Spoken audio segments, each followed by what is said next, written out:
Well, this is part of the problem with public land right here. So you got that buck right there, killed, and they just cut his head off, probably for their Euro mount. It's a damn shame. But I would say that the head of that deer is being boiled up right now as a Euro mount for somebody. I bet I'm not even a quarter of a mile from where I just saw that deer with that head cut off. And look at these birds. Right? Alright. So I roll up on this spot where this water's crossing the road here, all these birds sitting in the road.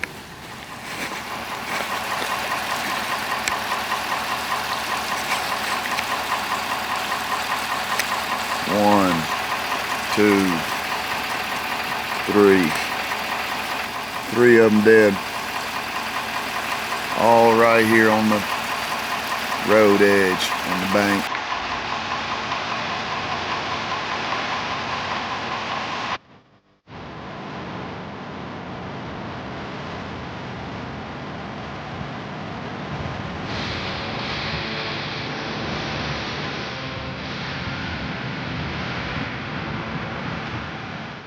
There's a creek. There's a creek running behind me right here, and it dumps off into the river, Cumberland River, which goes all the way to the Ohio River.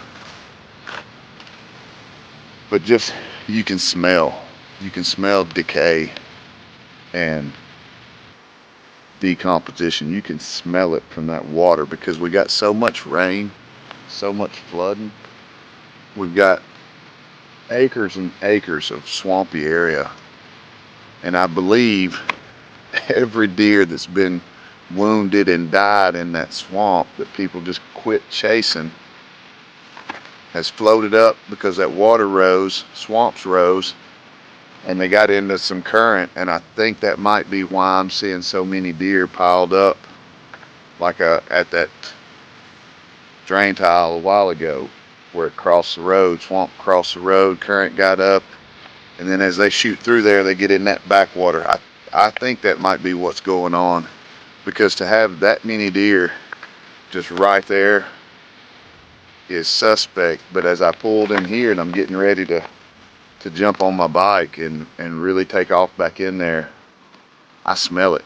I can smell the decomposing animals, whether it be deer, armadillos, possums, birds, whatever it is. You can smell it right here along this creek. So I believe that water rose, got all those carcasses to start floating up, and they got in that current. Could be wrong. I think I'm right though.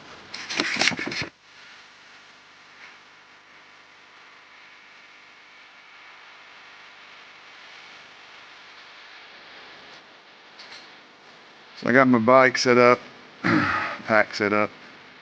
I'm about ready to hit the trail at this point. I'll go ahead and, well, that smell is awful, something awful. I'll go ahead and throw this on, even though I don't think I have to right here because it's bow only, but whatever, man. I ain't gonna take a chance on that. Not today. Not today, man.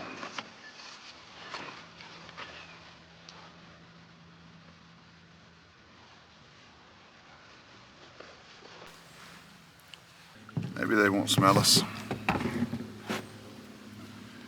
I really think that they'll smell us. I don't think there's any getting around the smell. You just hope to contain it. Sometimes some of these hunting excursions and scoutings take you on very scenic routes. I'm gonna be trying to scout back in there. But then you roll up on something like this, washed out the road. And I can tell you that this actually happened this year in 2024.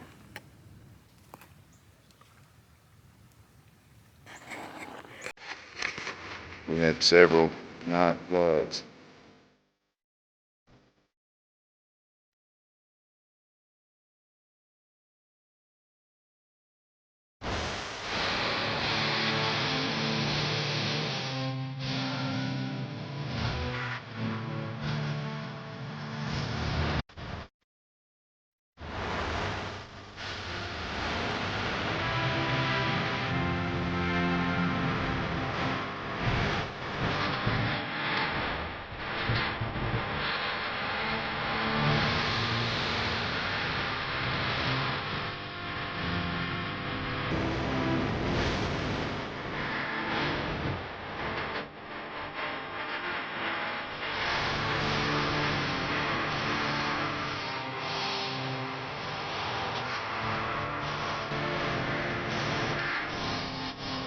Used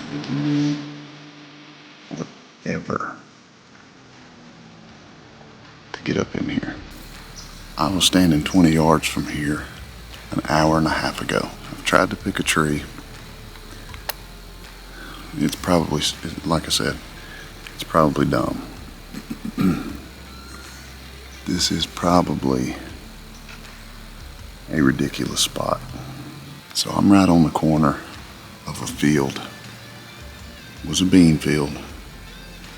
I've got all kinds of bedding in front of me. In front of me and to my right. The wind is blowing across that bedding. And I stayed on the outside of it coming in, right on the edge.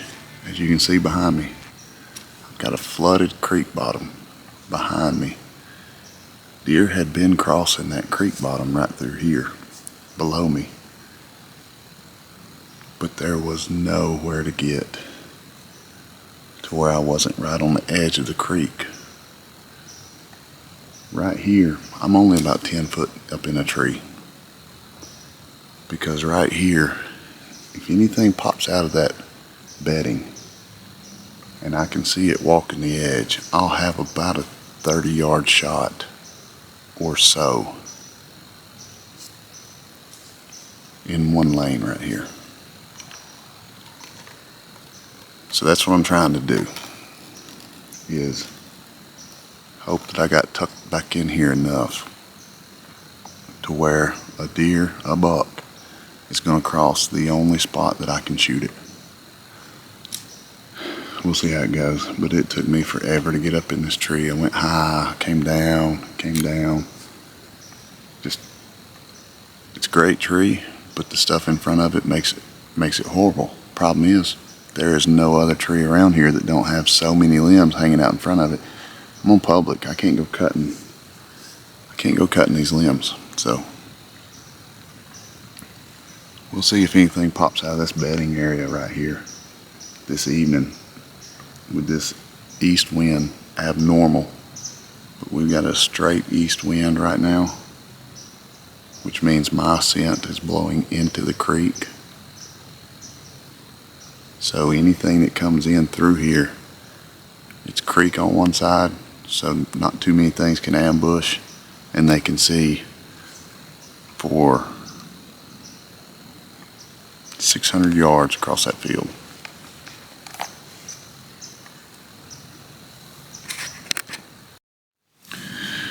Well, another day down, didn't see a deer.